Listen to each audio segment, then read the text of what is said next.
మోకాళ్లలో గుజ్జును పెంచి నొప్పిని తగ్గించి సర్జరీని దూరం చేసే ఫ్రీడమ్ వాక్. ఏపీ పోలింగ్ సందర్భంగా చెలరేగిన హింస దృష్ట్యా కౌంటింగ్ ను సజావుగా నిర్వహించేందుకు అధికారులు చర్యలు చేపడుతున్నారు. కౌంటింగ్ సందర్భంగా ఎలాంటి అల్లర్లు జరగకుండా జాగ్రత్తలు పడుతున్నారు. ఈ మేరకు ఏపీ డీజీపీ మద్యం విక్రయాలపై ఆంక్షలు విధించారు. జూన్ 4న కౌంటింగ్ నేపథ్యంలో ఆ ముందు రోజు, కౌంటింగ్ రోజు, తర్వాతి రోజు వైన్ షాపులను బంద్ చేయాలని డీజీపీ హరీష్ కుమార్ గుప్తా ఆదేశాలు జారీ చేశారు. అంటే జూన్ 3, 4, 5వ తేదీల్లో మద్యం షాపులు మూతపడనున్నాయి. కౌంటింగ్ కేంద్రాల వద్ద ఎలాంటి అవాంఛనీయ సంఘటనలు జరగకుండా ఈ నిర్ణయం తీసుకున్నట్లు తెలిపారు.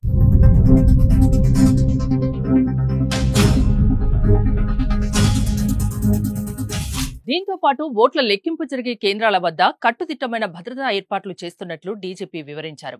అదేవిధంగా హోటల్స్, లాడ్జీలలో తనిఖీలు చేపట్టి అనుమానితుల్ని అదుపులోకి తీసుకోవాలని జిల్లాల సిబ్బందిని ఆదేశించారు. సోషల్ మీడియాపై ఒక కన్నేసించాలని, తప్పుడు సమాచారం వ్యాప్తి కాకుండా చర్యలు తీసుకోవాలని పోలీసులకు సూచించారు. అంతేకాదు, ఎలాంటి విజయోత్సవ ర్యాలీలు, సంబరాలకు కూడా అనుమతి లేదని, బాణసంచా వంటివి కాల్చడానికి వీల్లేదని పోలీసులు ఇప్పటికే తెలిపారు. కౌంటింగ్ సమయంలో భద్రతను కట్టుదిట్టం చేస్తున్నామని, కౌంటింగ్ కేంద్రాల దగ్గర 144 సెక్షన్ అమల్లో ఉంటుందన్నారు.